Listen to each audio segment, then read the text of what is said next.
है कि इजराइल ने हमास पर नहीं बम मारे थे, हमास आया था इजराइल की बहु बेटियों को नंगा करके नारे तकबीर पर रेप करने के लिए। और जब जवाब मिल रहा है तो बड़ा दर्द हो रहा है।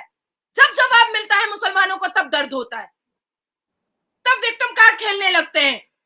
अरे एक तो तुम छेड़ते हो और इतने अभद्र तरीके से छेड़ते हो, इतने इतने गंदे और अश्लील तरीके से तुम स्टार्ट करते हो, और जब उसका तुमको रिप्लाई मिलता है तब तुम कहते हो अरे हमारा सिविलियन मर रहा है। अरे किसी और का भी सिविलियन मरा है। जब इजराइल में तुमने आतंक मचाया तो वहां पर भी मासूम ही मर रहे थे। बांग्लादेश में जब तुमने आतंक मचाया तो वहां पर भी हिंदू मासूम ही मर रहे थे, उनका कोई लेना देना नहीं। फोड़ फोड़ करके आरडीएक्स डाल डाल करके आप लोग तो उसको खत्म कर देंगे, वो तो डर के मारे नहीं निकल रहे।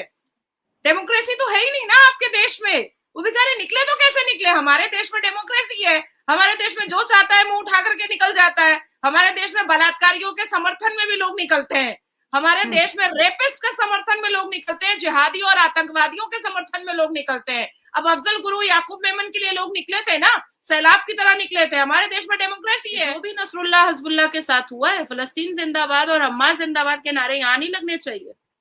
कोड़े बरसाऊंगा सबके पिछाड़ पे, यहाँ नहीं लगने चाहिए।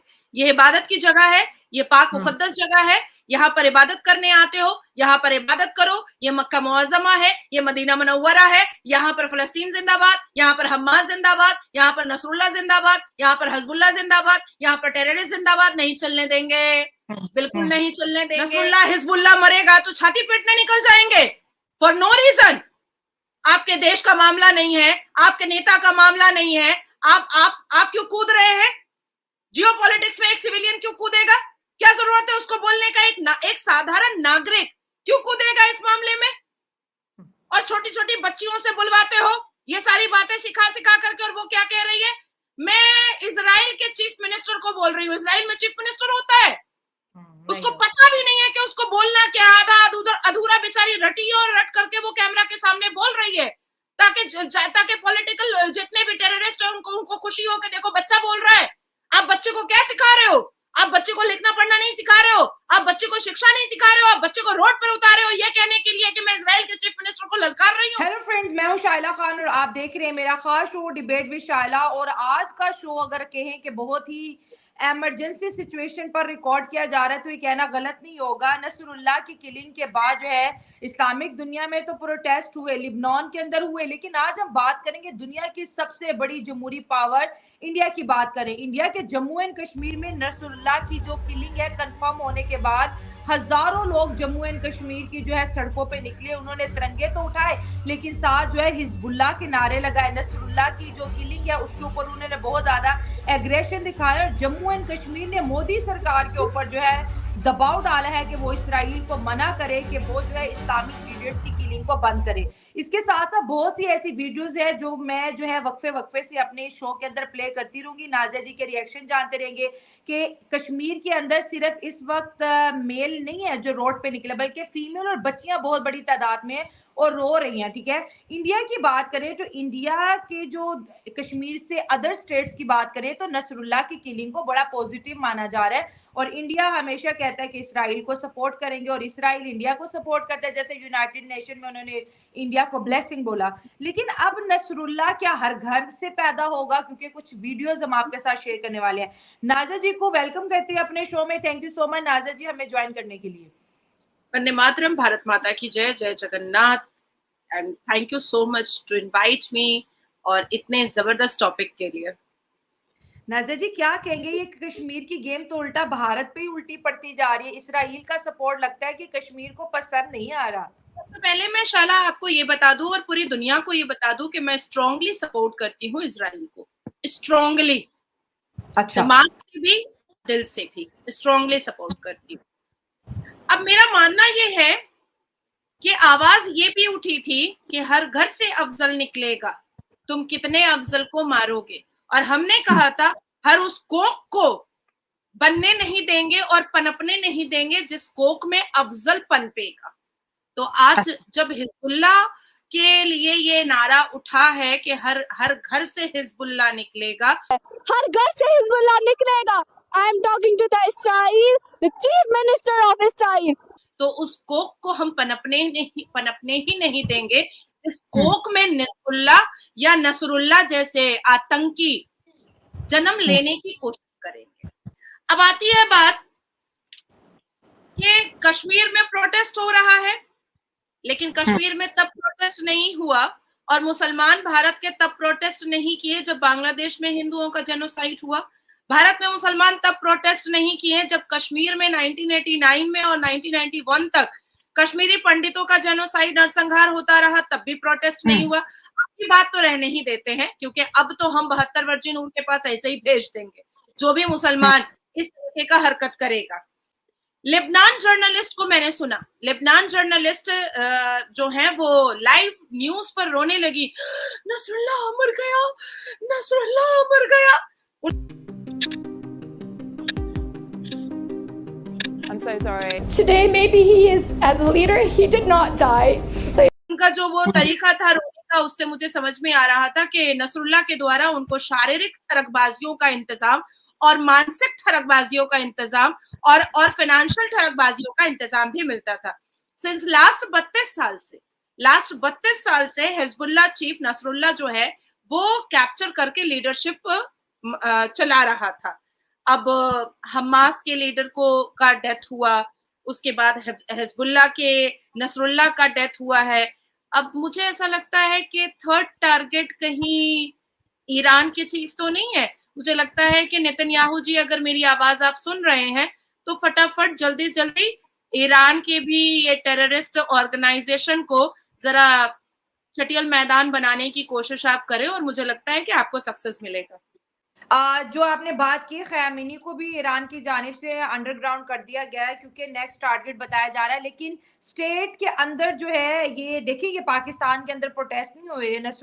नसरुल्लाह इस्लामिक लीडर माना जाता है, बहुत से लोग उसको शहादत के रुतबे पर देख रहे हैं, बहुत से लोग उसके लिए रो रहे हैं। लिबनान के अंदर उसकी बहुत ज्यादा फैन फॉलोइंग थी और जासूसी करने वाला भी ईरानी ही था, क्योंकि ईरान और लिबनान के अंदर किस लीडर को कहाँ रखा जाएगा। इब्राहिम रईसी की किलिंग में भी समझ ले कि ईरान की खुद की साजिशें थी। लेकिन सवाल ये पैदा होता है कि मोदी सरकार अब क्या करेगी। जम्मू एंड कश्मीर के अंदर इलेक्शंस है और वो मुतालबा मोदी जी से कर रहे हैं कि आपने इसराइल को रोकना है। पहले अगर बात करें तो पहले भी इंडिया प्रेशराइज हुआ है अमेरिका के हाथों कि आपने रशिया को रोकना है, और अब बात की जा रही है कि कश्मीर, ये जम्मू एंड कश्मीर के लोग हैं, ये मुफ्ती परिवार या वो जो है एक और भी खातून है जिसके आप अक्सर जिक्र करते रहते हैं, क्या नाम है उसका, महबूबा मुफ्ती, वो नहीं है बल्कि ये कश्मीर के लोग। और ये कितना बड़ा चैलेंज आप देख रहे हो। कहीं ना कहीं पे ये सामने आता है कि इंडिया की आधा लोग जो है वो इसराइल को सपोर्ट कर रहे हैं और जो मुस्लिम मेजॉरिटी है वो पाकिस्तान के साथ स्टैंड कर रही है कि नसरुल्लाह ये इस्लामिक लीडर्स की किलिंग बंद की जाए। और इस वक्त जम्मू कश्मीर के अंदर शिया लोग बहुत ज्यादा बाहर निकले हैं क्योंकि ये शिया लीडर में से थे। नसरुल्लाह हिजबुल्लाह मरेगा तो छाती पीटने निकल जाएंगे फॉर नो रीजन। आपके देश का मामला नहीं है, आपके नेता का मामला नहीं है, आप क्यों कूद रहे हैं? जियोपॉलिटिक्स में एक सिविलियन क्यों कूदेगा? क्या जरूरत है उसको बोलने का? एक साधारण नागरिक क्यों कूदेगा इस मामले में? और छोटी छोटी बच्चियों से बुलवाते हो ये सारी बातें सिखा करके, और वो क्या कह रही है? मैं इजराइल के चीफ मिनिस्टर को बोल रही हूँ। इजराइल में चीफ मिनिस्टर होता है, उसको पता भी नहीं है कि उसको बोलना क्या। आधा अधूरा बेचारी रटी है और रट करके वो कैमरा के सामने बोल रही है ताकि पॉलिटिकल जितने भी टेररिस्ट है उनको खुशी हो कि देखो बच्चा बोल रहा है। आप बच्चे को क्या सिखा रहे हो? आप बच्चे को लिखना पढ़ना नहीं सिखा रहे हो, आप बच्चे को शिक्षा नहीं सिखा रहे हो, आप बच्चे को रोड पर उतारे हो ये कहने के लिए कि मैं इजराइल के चीफ मिनिस्टर को ललकार रही हूँ। औकात तो ललकारने की इजराइल को। अगर न्यूट्रल बात करनी है तो सबसे पहले यह बात किया जाए कि इजराइल ने हमास पर नहीं बम मारे थे। हमास आया था इजराइल की बहु बेटियों को नंगा करके नारे तकबीर पर रेप करने के लिए, और जब जवाब मिल रहा है तो बड़ा दर्द हो रहा है। जब जवाब मिलता है मुसलमानों को तब दर्द होता है, तब विक्टिम कार्ड खेलने लगते हैं। अरे एक तो तुम छेड़ते हो और इतने अभद्र तरीके से छेड़ते हो, इतने गंदे और अश्लील तरीके से तुम स्टार्ट करते हो, और जब उसका तुमको रिप्लाई मिलता है तब तुम कहते हो अरे हमारा सिविलियन मर रहा है। अरे किसी और का भी सिविलियन मरा है। जब इजराइल में तुमने आतंक मचाया तो वहां पर भी मासूम ही मर रहे थे। बांग्लादेश में जब तुमने आतंक मचाया तो वहां पर भी हिंदू मासूम ही मर रहे थे, उनका कोई लेना देना नहीं था, वो तो छात्र प्रदर्शन था। आपने क्यों फिर हिंदुओं को मारना स्टार्ट कर दिया? आप इतनी हाइपर हो गई है नाज़िया जी। जी, मुझे बुरा लगता है, मुझे ऐसा लगता है शैला कि अगर अफसोस एक मुसलमान के मरने पर होना चाहिए तो अफसोस एक हिंदू के मरने पर भी होना चाहिए। एग्री। और मैं औरत हो करके, अगर औरत जात की नहीं हुई तो मैं किसी की भी नहीं हो सकती हूँ, क्योंकि मैंने दृश्य अपनी आंखों से देखा है इजराइल में, जिस हिसाब से बच्चे को माइक्रोवेव में जला रहा था, 6 महीने के बच्चे को, और उसकी माँ का रेप कर रहा था हम्मासी। फलस्तीन में जो हुआ वो भी बहुत बुरा है, उसकी वीडियोस भी हम देख रहे हैं, दिल में दुख है, दर्द है, क्योंकि भारत जवाब के वक्त में विक्टिम कार्ड क्यों खेलता है मुसलमान? और अगर नहीं जवाब चाहिए तो छेड़ो मत किसी को ना, किसी को भी फिर मत छेड़ो, शांति से रहो ना। कौन आपको जा रहा है पोक करने के लिए या उंगली करने के लिए? कोई तो नहीं जा रहा है। अगर आप छेड़ते हो तो फिर जवाब में फिर विक्टिम कार्ड मत खेलो please, for God sake victim card मत खेलो। अब आती है बात इजराइल और भारत की दोस्ती जी, जैसी थी उससे बेटर हो जाएगी, उससे भी ज्यादा खूबसूरत हो जाएगी। और भारत की पुत्री होने के नाते बड़ी जिम्मेदारी से मैं ये बात कह रही हूँ आपको कि मैं स्ट्रांगली समर्थन करती हूँ इजराइल का, स्ट्रांगली। और मुझे ऐसा लगता है कि इस भारत देश की सरकार स्ट्रांगली समर्थन करती है इजराइल का, और इजराइल उनको धर दबोच रहा है जिन्होंने इस दुनिया को परेशान करने की कोशिश की है और अपने देश का भी विनाश करने की कोशिश की। लेकिन जो सिविलियंस पे अटैक इजराइल कर रहा है, क्या आप उसको भी सपोर्ट कर रही हैं? देखिए, मुझे तो याद आता है वो दृश्य जब इजराइल की के एक 40 से 45 हजार सिविलियंस मारे जा चुके हैं। लेट मी कंप्लीट ना शैला। जब कश्मीरी पंडितों का जेनोसाइड हो रहा था तो उनका दर्द मुझे परेशान नहीं करता है क्या? जब कश्मीरी पंडितों के मासूम 6-6 साल के बच्चे को जिंदा दफनाया जा रहा था, उनका दर्द मुझे रात में सोने नहीं देता है अगर मुझे याद आ जाता है तो। उन सिविलियंस के बारे में किसी के मुंह से चू क्यों नहीं निकलता है? उन मासूमों के बारे में किसी के मुंह से चू क्यों नहीं निकलता है? क्या बात है, क्यों नहीं निकलता है? पाकिस्तान इसलिए रोड पर उतर करके हिजबुल्लाह के नसरुल्लाह का समर्थन और उसके मरने पर मातम क्यों नहीं मना रहा है? क्योंकि आपके पाकिस्तान में तो खुद शियाओं को मारा जाता है, उनके इमाम बाड़े तोड़े जाते हैं, उनके इबादतगाह को तोड़ दिया जाता है, फसाद चलता रहता है। बिल्कुल एग्री। हाँ ना? तो शियाओं के पक्ष में पाकिस्तान क्यों रोड पर उतरेगा? सुन्नी मुसलमान तो शिया को मानता ही नहीं है। मैं भी सुन्नी मुसलमान हूँ, आप भी सुन्नी मुसलमान। पाकिस्तानी शिया भी तो नहीं निकले। कैसे निकलेंगे बेचारे? बम फोड़ करके, आरडीएक्स डाल करके आप लोग तो उसको खत्म कर देंगे। वो तो डर के मारे नहीं निकल रहे।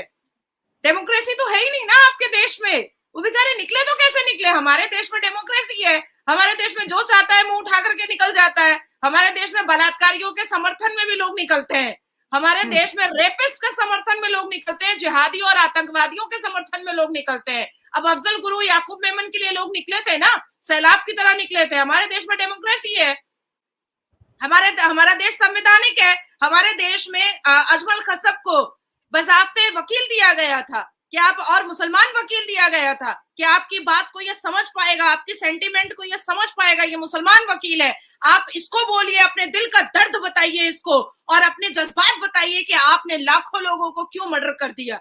ये हमारा देश है, डेमोक्रेटिक देश है ना। यहाँ आतंकवादी क्यों लाखों भारतीय नागरिक को मार डालता है, उसके भी जज्बात को समझा जाता है।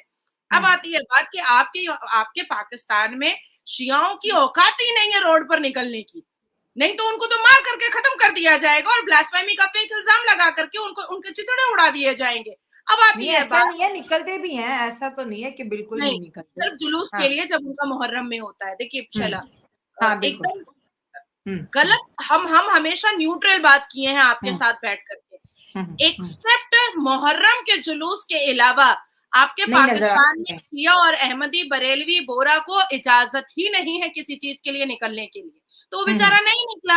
हमारे भारत में जो चाहो बलात्कारी के समर्थन में निकल जाओ, अजमल खसब के समर्थन में निकल जाओ, याकूब मेमन के समर्थन में निकल जाओ, सब निकल जाता है। अब आती है बात कि आपने बहुत इंपॉर्टेंट सवाल किया है, दूसरा वाला। दूसरा सवाल इसलिए इंपॉर्टेंट है कि अमेरिका ने कहा था कि रशिया और यूक्रेन के जंग के बीच में आप जाएं और जाकर के आप उसको खत्म करें, और हमारे भारत के प्रधानमंत्री आदरणीय मोदी जी ने कोशिश भी की, और वो कोशिश रंग लाती हुई दिखाई भी दे रही है। ठीक है, रंग लाती हुई दिखाई भी दे रही है। अच्छा, मैं आपको एक बात बता देना चाहती हूँ कि रशिया और यूक्रेन में जो कॉन्फ्लिक्ट चल रहा है ना, वो कोई एक्सट्रीमिस्ट इस्लामिस्ट कॉन्फ्लिक्ट नहीं चल रहा है। वो जियोपॉलिटिकल कॉन्फ्लिक्ट है, वो पावर का कॉन्फ्लिक्ट है, वो पोजीशन का कॉन्फ्लिक्ट है। कौन किससे बेटर है और कौन किससे कितना ज्यादा पावर और पोजीशन रखता है, वो उसका कॉन्फ्लिक्ट है। ठीक है, लेकिन ये जो इजराइल और अभी ईरान का जो हुआ है, या इजराइल और लेबनान का जो हुआ है, या इजराइल और हमास और फिलिस्तीन का जो हुआ है, ये सेल्फ आइडेंटिफिकेशन का कॉन्फ्लिक्ट है। इसको समझना पड़ेगा। ये ऐसा सेल्फ आइडेंटिफिकेशन का कॉन्फ्लिक्ट है जो 1450 साल से चला आ रहा है। एक तरफ हर मुसलमान, चाहे वो पाकिस्तान का हो, चाहे वो लेबनान का हो, चाहे वो ईरान का हो, चाहे वो हमास का हो, चाहे वो फिलिस्तीन का हो, और चाहे वो इजराइल का दौरा पड़ता हो, वो सबने अलहामी 5 किताबों में बनी इजराइल पढ़ा है। लेकिन सारे मुसलमान एकजुट होकर के फिर से एक बार बनी इजराइल को खत्म करने की कोशिश में लगे हुए हैं। 4 इस्लामी किताबें हैं। हाँ, 4। और बनी इजराइल फिर से ये प्रूफ करने की कोशिश में है कि हम तो अलहामी किताब से चले आ रहे हैं, तुम हमको खत्म करोगे तो कैसे करोगे? हम तो तुम्हारी 5 अलहामी किताब में है। तुम जबूर पढ़ो तो भी बनी इजराइल है, तुम तौरा पढ़ो तो भी बनी इजराइल है, तुम इंजील पढ़ो तो भी बनी इजराइल है, तुम बाइबल पढ़ो तो भी बनी इजराइल है, तुम अल कुरान पढ़ो तो भी बनी इजराइल है। टोटली 4 है, आसमानी किताबें हैं ही 4, 5 नहीं। तो हर में बनी इजराइल का जिक्र है, और बहुत ही लेकिन आप मुद्दे से क्यों हट रही हैं? आपके जम्मू कश्मीर में हर घर में पैदा होने की बातें हो रही है। आप तो हर जगह पाकिस्तान को टेररिस्ट बोलते रहते हैं कि आपने 3 सवाल किया था, तो 3 का जवाब देना जरूरी था कि नहीं था, ये पहले बोलिए। ठीक है ना? तो अब बात आती है कि ये अपने सेल्फ आइडेंटिफिकेशन की लड़ाई है, तो भारत के आदरणीय प्रधानमंत्री इसमें नहीं कूद सकते, ये सेल्फ आइडेंटिफिकेशन की लड़ाई है। ठीक है, अब बात आती है कि भारत में उमर अब्दुल्ला ने आज एक स्टेटमेंट दिया है। कश्मीर, जम्मू एंड कश्मीर से उमर अब्दुल्ला, फारूक अब्दुल्ला के चश्मो चिराग जो है, जिन्होंने हिंदू लड़की से शादी किया है, उन्होंने एक स्टेटमेंट दिया है कि इजराइल को गाजा और फिलिस्तीन पर जो अटैक वो कर रहा है उसको रोकना चाहिए, और आदरणीय प्रधानमंत्री को भी इसमें इंटरवीन करना चाहिए। हाँ, एज अ मुस्लिम स्टेटमेंट ठीक है, सही है। एज अ मुस्लिम स्टेटमेंट शायद ये भी तो होना चाहिए कि जिस तरह से हमास ने घुस करके इजराइल की बहु बेटियों को नंगा किया था और नारे तकबीर के नारे पर बलात्कार किया था, और 6 महीने के बच्चे को माइक्रोवेव में जलाया था और माँ का रेप कर रहा था, ये भी गलत है। बिल्कुल, पर भी बोलना चाहिए था, इस पर भी बोलना चाहिए था उमर अब्दुल्ला को। पर मैं आपको चैलेंज देती हूँ और इस पूरी दुनिया को चैलेंज देती हूँ कि इस पर उमर अब्दुल्ला और महबूबा मुफ्ती ने अगर एक भी ट्वीट किया है तो मुझे दिखा दिया जाए। मुझे गलत तो गलत बोले, जो भी करे गलत तो गलत ही है, हमास करे या फिर इसराइल, बिल्कुल गलत तो गलत है। हाँ, गलत है। लेकिन देखिए, आप इनके छल कपट और दोहरी राजनीति और गिरगिट वाले रंग की प्रकाष्ठा की हद को देखिए कि उमर अब्दुल्ला आज रोड पर उतर करके मातम के साथ साथ, और महबूबा मुफ्ती मातम के साथ साथ ये भी कह रहे हैं कि आदरणीय प्रधानमंत्री को इंटरवीन करना चाहिए। आप उस वक्त क्यों नहीं कहें जब हमास इजराइल की बहु बेटियों को घुस करके उनका रेप कर रहा था नारे तकबीर के नारे पर, तब उमर अब्दुल्ला परिवार और मुफ्ती परिवार को 2 बातें कहनी चाहिए थी, और भारत के मुसलमान जो फलस्तीन और हमास के समर्थन में खड़ा है उनको 2 बातें कहनी चाहिए थी। एक, कि नारे तकबीर का नारा जो होता है वो नमाज का तहलीमा बांधने के लिए होता है और इस्लाम का प्रचार करने के लिए होता है, बलात्कार करने के लिए नहीं होता है। तो इन हमासियों को रोका जाए कि इस्लाम की शक्ल को बदनुमा दाग ना लगाएं।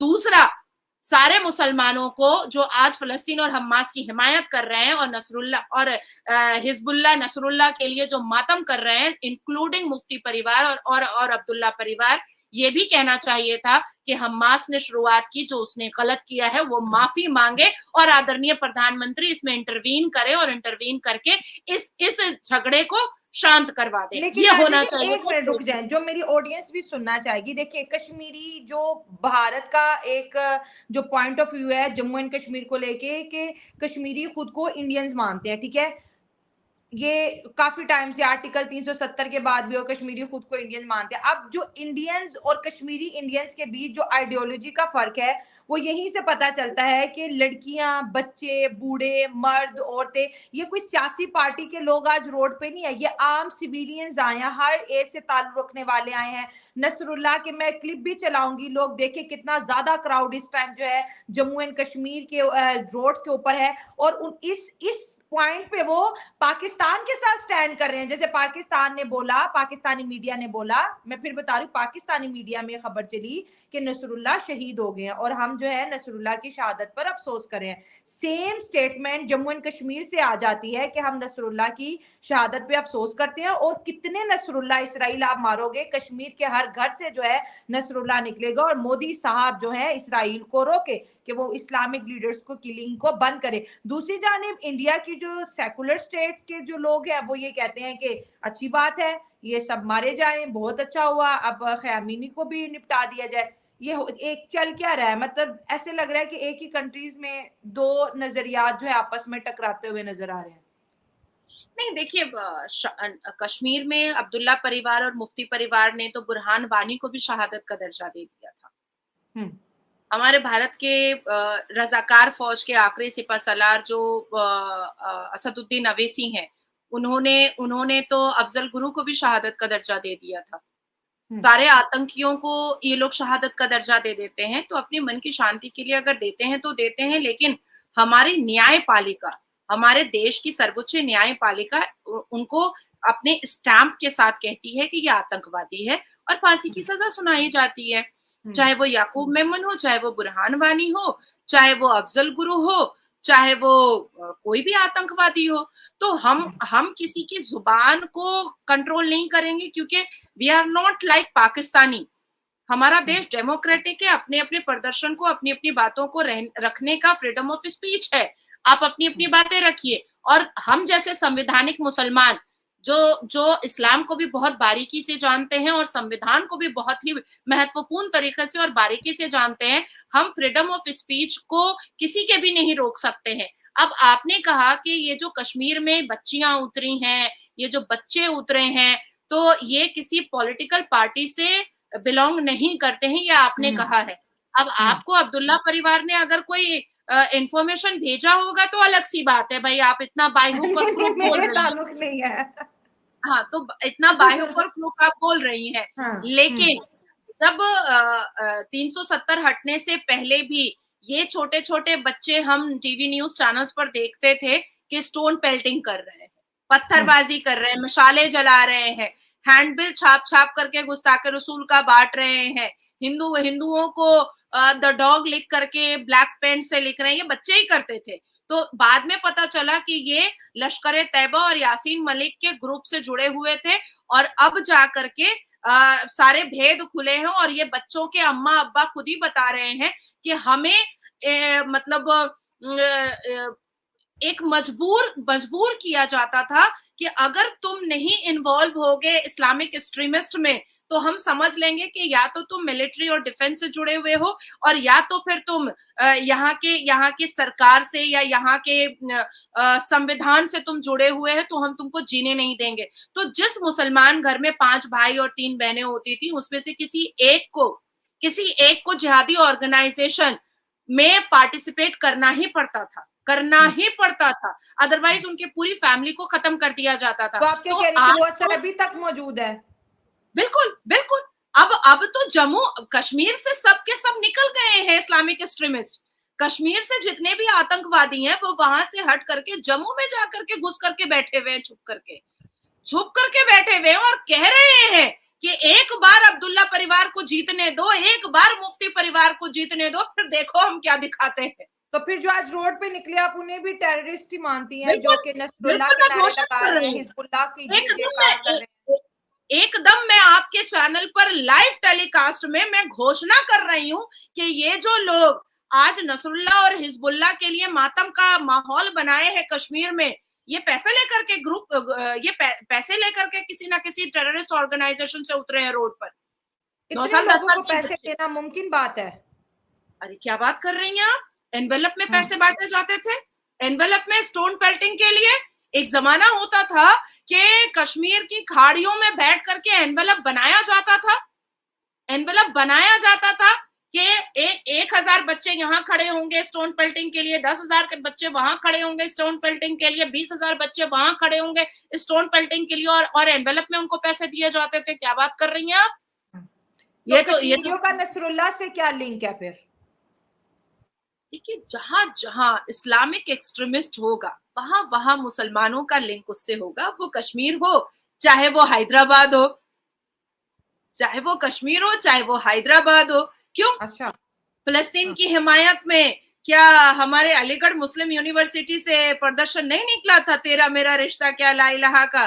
क्या फिलिस्तीन और हमास की हिमायत में रजाकार फौज के आखिरी सिपाहीसालार असदुद्दीन अवैसी ने फिलिस्तीन जिंदाबाद के जय जयकार लोकतंत्र के मंदिर में शपथ समारोह में नहीं लगाया? अब देखिए, मैं ओरिजिनल मुसलमान के बारे में आपको बताती हूँ, जिनको हर मुसलमान को फॉलो करना चाहिए। शैला, सबसे पहले तो मैं आपसे ये बताना चाहूंगी कि हमारे लिए हमारी जिंदगी का एक फोकस होता है कि हम मरने से पहले एक बार हज कर ले। हर मुसलमान, मुझे लगता है शायद हाफिज सईद भी ये बात सोचता होगा कि हम मरने से पहले एक बार हज तो कर ले, है ना? उसामा बिन लादेन भी सोचा होगा कि मरने से पहले एक बार हज तो कर ले। हर मुसलमान यही सोचता है। लेकिन अरब सेलिब्रेट कर रहा है नसरुल्लाह के डेथ को, मिठाइयां बांट रहा है। सच में? मैंने आपको न्यूज भेजा है, मैंने आपको न्यूज पिक्चर के साथ भेजा है और आप दिखाइए। अरब सेलिब्रेट कर रहा है, ठीक है। और मोहम्मद बिन सलमान ने साफ लफ्जों में प्रेस कॉन्फ्रेंस करके कहा है कि जो भी नसरुल्लाह हिजबुल्लाह के साथ हुआ है, फिलिस्तीन जिंदाबाद और हमास जिंदाबाद के नारे यहाँ नहीं लगने चाहिए। कोड़े बरसाऊंगा सबके पिछाड़ पे, यहाँ नहीं लगने चाहिए। ये इबादत की जगह है, ये पाक मुकद्दस जगह है, यहाँ पर इबादत करने आते हो, यहाँ पर इबादत करो। ये मक्का मुअज़्ज़मा है, ये मदीना मुनव्वरा है। यहाँ पर फिलिस्तीन जिंदाबाद, यहाँ पर हमास जिंदाबाद, यहाँ पर नसरुल्लाह जिंदाबाद, यहाँ पर हिजबुल्लाह जिंदाबाद, यहाँ पर टेररिस्ट जिंदाबाद। नहीं चलने देंगे, बिल्कुल नहीं चलने देंगे। मेरे देश में आकर के मेरे देश के हिसाब से रहो। मेरे देश में आकर के किसी और टेररिस्ट का जिंदाबाद अगर करोगे तो आपके यहाँ क्यों नारा लगा? आपके यहाँ क्यों नारा लगा? हमारे यहाँ भी हम टाइट करेंगे, चिंता किस बात की है? डेमोक्रेटिक देश है। एक बात है वैसे कि जितनी भी इस्लामिक कंट्रीज में देख ले, गल्फ कंट्रीज की बात करें, कहीं पे भी नसरुल्लाह को लेके इतना लाइमलाइट नहीं मिला, ना ही उन्होंने कोई प्रोटेस्ट रिकॉर्ड किया है इसराइल को लेके। पाकिस्तान के अंदर मीडिया तक बड़ा प्रोटेस्ट हुआ कि शहीद हो गए नसरुल्लाह और बड़ा जुल्म हो गया। और इसराइल के लिए तो शहबाज शरीफ साहब भी बोले कि भाई फलस्तीन के ऊपर जुल्म हो रहा है, जो कि एक मुस्लिम कंट्री का स्टांस होता है। जैसे समटाइम भारत भी ये स्टांस लेता है जब हिंदू या माइनॉरिटीज पे अटैक होते हैं। जैसे बांग्लादेश को लेके मोदी साहब ने फर्स्ट टाइम ये मेंशन किया था मोहम्मद यूनुस को कि हिंदू कम्युनिटी की हिफाजत करना तुम्हारी जिम्मेदारी है। सो ये तो एक चीज है, लेकिन इस्लामिक वर्ड नहीं बोल रहा, सेकुलर कंट्री बोल रही है। वाह! हाँ, ये तो हमारे लिए भी दुर्भाग्य की बात है शैला, और आज मैं आपकी इस बात को अग्री करूंगी। हाँ। आज मैं आपकी, हमेशा हमारा मतलब एक आर्ग्यूमेंट हो जाता है, पर आज मैं आपकी इस बात को अग्री करूंगी कि हमारा देश कुछ इतना ज्यादा डेमोक्रेटिक हो चुका है कि एक आतंकी, जो स्टैम्प्ड आतंकी है, जिसके बारे में यूएन में चर्चा हो चुकी है, जिसके बारे में इंटरनेशनल कोर्ट में चर्चा हो चुकी है, जो 32 सालों से एक टेररिज्म ऑर्गेनाइजेशन चला रहा है, और जिसके टेररिस्ट ऑर्गेनाइजेशन के सेकंड चीफ कमांडो को नबील खाऊक को भी एलिमिनेट किया गया है। और मेरे लिए ये बहुत ही नजर झुकाने की बात है कि कश्मीर में पूरी दुनिया में 57 मुस्लिम मुल्कों में ये प्रोटेस्ट देखने को नहीं मिला, लेकिन मेरे भारत जो डेमोक्रेटिक देश है, जो सेक्युलर देश है, उसके सिर्फ और सिर्फ जम्मू कश्मीर में देखने को मिला है। और कहीं ना कहीं अब्दुल्ला परिवार और मुफ्ती परिवार ने ड्यूरिंग इलेक्शन हिजबुल्लाह की मौत पर अपना पॉलिटिकल साजिश खेलने की कोशिश की है और मुसलमानों को आकर्षित करने की कोशिश की है कि देखो हम तुम्हारे टेररिस्ट के साथ हैं, तुम हमें ही वोट देना। सो मच दोस्तों, ये थी मेरी आज की वीडियो और नाज़िया जी का ये जो स्टेटमेंट आज हमने रिकॉर्ड किया बहुत इंपॉर्टेंट था, ताकि क्योंकि मैं भी बहुत ज्यादा कंफ्यूज होगी कि जम्मू एंड कश्मीर से ये क्या चल रहा है, पूरी दुनिया में कहीं नहीं चला। लिबनान में चलता तो वो एक ज़ाहिर एक चीज समझ आती है, क्योंकि उनके एक नेशनल हीरो थे, 32 सालों से जो है नसरुल्लाह हिजबुल्लाह को जी लीड कर रहे थे और अंडरग्राउंड जमीन के अंदर जो है रहते थे, और वहां पर इसराइल ने रॉकेट मारा और वो तस्वीरें भी हमने ऑडियंस को दिखाई हैं। बहुत अच्छा लगा नाज़िया जी, और मैं अपने दोस्तों से कहूंगी नाज़िया जी के लिए प्रे भी करें। आज उनकी तबीयत भी कुछ नासाज है, बुखार है, और दुआ करें कि वो जल्द से ठीक हो जाएं। और फिर भी इतनी बीमारी में इतनी एनर्जी से बोली, थैंक यू सो मच, और हमें एंटरटेन करने के लिए और अपनी कीमती राय हमारे साथ शेयर करने के लिए। Thank you so much Nazia ji, thank you. Vande Mataram, Bharat Mata की जय, जय जगन्नाथ, वालेकुम अस्सलाम।